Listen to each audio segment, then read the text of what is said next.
Hi, my name is Jamie Pedersen. I'm the state senator from the 43rd Legislative District, which covers a lot of the best neighborhoods of Seattle, including Capitol Hill, Wallingford, the University District, Fremont, Montlake, and South Lake Union.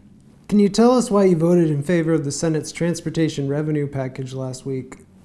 The transportation revenue package, I think, is one of the great challenges that we have this session. For the last few years, we've been struggling with how to put together a package of investments that could get support and a revenue source to pay for those investments.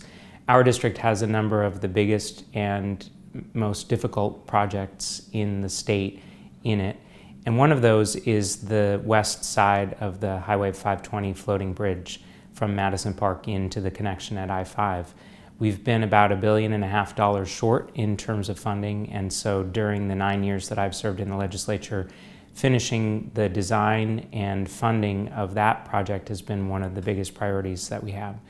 This package adds $1.57 billion to that project and would allow all of the promised mitigation, including the lids in Montlake and Roanoke, the bike and pedestrian passes to go in and be completed through the whole project. So that and East Lake Noise Wall project that we got included in the package were the most important reason.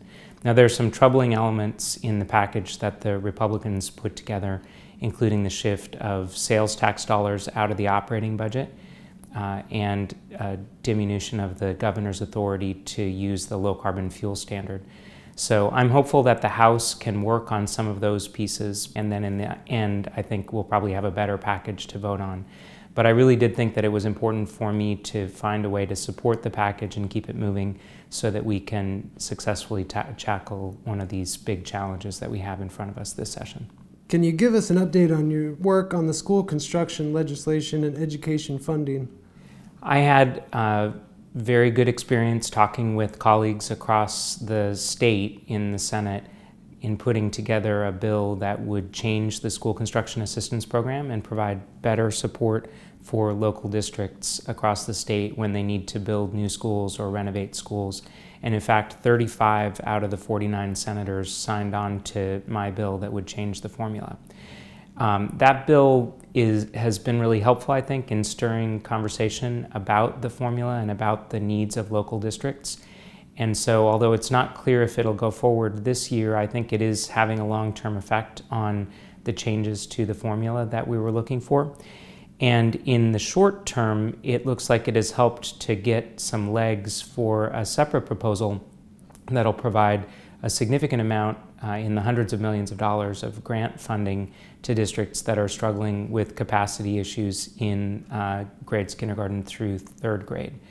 And so I'm really hopeful that that proposal will make it through the entire process and that that can help the city of Seattle and the Seattle Public Schools in particular to address some of the really significant capacity challenges that we've been facing over the last few years. Please tell us a little more about your other bills that are still alive this legislative session. So I had 5 bills that were reported out of committee. They all passed the Senate and are all scheduled for public hearing over in the House. Just a couple of those that I'll mention. One has to do with child support enforcement and making sure that somebody who owes child support payments can't evade those payments by going to another country. It would provide a streamlined process for enforcement of child support orders across international lines. Another bill rewrites our state's Limited Liability Company Act, and this is a significant work that's been going on for the last 5 or 6 years. This is the first time in over 20 years that there's been any significant change to the statute. And it makes a number of changes that increase the rights of minority members in an LLC.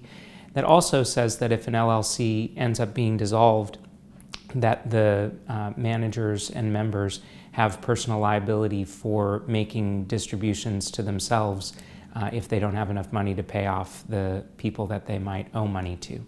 So it should be some important consumer protections and a really good change for the statute that should help everyone. Last year, there were about 5 times as many LLCs formed as new corporations, over 35,000 new filings. So this really has become the prevalent form of business organization, and changes to the statute, I think, will have a big effect on everyone in the state.